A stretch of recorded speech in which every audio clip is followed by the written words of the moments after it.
اگلا سوال، یہ سوال آندھرا پردیش کڑپا سے محمد ارشان صاحب، انہوں نے کہا مولانا مرحومین کو ایصال ثواب کس طرح سے پہنچانا جائز ہے؟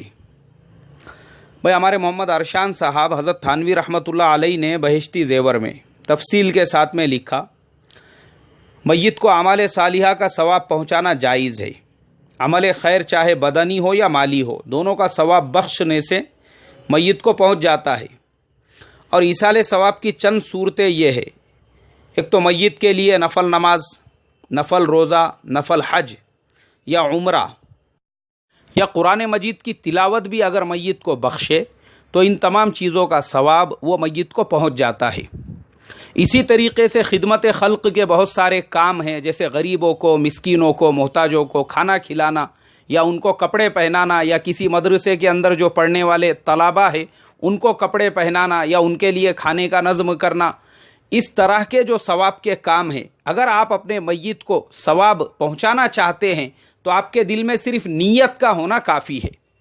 اب ہمارے یہاں پر عموماً ہندوستان ہے، اس کے اطراف میں جو پڑوسی ہے، ہمارے یہاں پر ایکچولی غیروں کی صحبت میں رہ کر ہمارے زندگیوں کے اندر بھی وہ تمام طریقے جو غیروں کے زندگیوں میں تھے ہمارے زندگیوں میں آ چکے ہیں۔ اب یہ جو چیزیں ہیں، تیجا، دسواں، چالیسواں، یہ ہندوؤں کا طریقہ ہے۔ اب ہندو لوگوں کے گھر میں اگر کسی کا انتقال ہو جائے تو جہاں پر اس کو شمشان بھومی کے اندر جلایا گیا تھا، یہ لوگ 3 دن کے بعد میں وہاں پر جاتے ہیں اور اس کی بچی کچی ہڈیاں جمع کر کے اس کو ہنڈی میں ڈال کر لے کر آتے ہیں تاکہ اس کو گنگا میں بہایا جائے۔ سیم اس پہ عمل ہم مسلمان کر رہے ہیں۔ ہمارے یہاں پر بھی انتقال کے تیسرے دن قبرستان میں جا کر اس کو زیارت کہا جاتا ہے، قبرستان میں جا کر قبر کی زیارت کی جاتی ہے۔ اب ہندو لوگوں میں جو چیزیں ہیں 10واں 40واں، وہ مسلمانوں میں بھی ہے۔ اب ان لوگوں کا 10واں 40واں کیسے ہوتا ہے، اس کے اندر باضابطہ بولے مرنے والے کو کیا کیا چیزیں پسند تھی وہ تمام چیزیں پکائی جاتی ہے، ان تمام چیزوں کا اہتمام کیا جاتا ہے۔ یہاں تک کہ مرنے والا اگر بیوڑا تھا تو اس کی پسندیدہ شراب کی بوتل بھی وہاں پر ہوتی ہے، پسندیدہ سگریٹ اور بیڑی بھی وہاں پر ہوتا ہے، پسندیدہ پان بھی ہوتا ہے، اور ہندو لوگ اس کو شراد کہتے ہیں۔ اب وہ شراد جو کیا جاتا ہے وہ اسی طریقے سے جس طریقے سے اب ہم مسلمان کرتے ہیں۔ میں نے میری آنکھوں سے دیکھا ہوں، ایک مسجد کے اندر فجر کی نماز کے بعد پورا کیا پورا جو ہے، جیسے ہندو لوگوں کے اندر پوجا پاٹ اور پرساد کا سامان ہوتا ہے، وہ پورا تھالوں میں بھر کر اس مسجد کے اندر لایا گیا۔ ایک تھال کے اندر پھٹانے، دوسری تھال کے اندر مٹھائی، تیسری تھال کے اندر پتہ نہیں کیا کیا چیزیں، یہاں تک کہ بولے مرنے والے کو فلانے بیڑی کا بہت شوق تھا، وہ بیڑی کا کٹا اور اس کی کاڑی کی ڈبی بھی وہاں پہ رکھی ہوئی، ماچس کی جو ڈبی ہوتی ہے، انا للہ و انا الیہ راجعون، مسجد کے اندر۔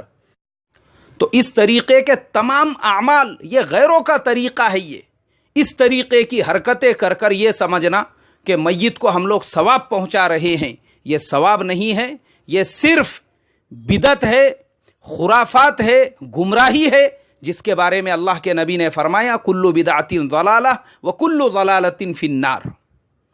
ہر بدعت یہ گمراہ کرنے والی گمراہی ہے، تباہی ہے، بربادی ہے، اور ہر بربادی اور گمراہی سیدھا سیدھا جہنم کی آگ میں لے جانے والی ہے۔ تو اس کے لیے یہ تمام چیزوں سے ہم نے بچنا چاہیے۔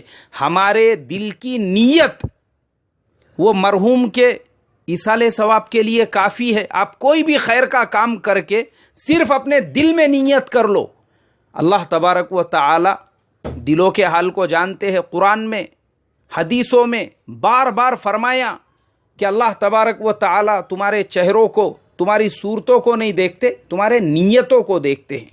اللہ عمل کی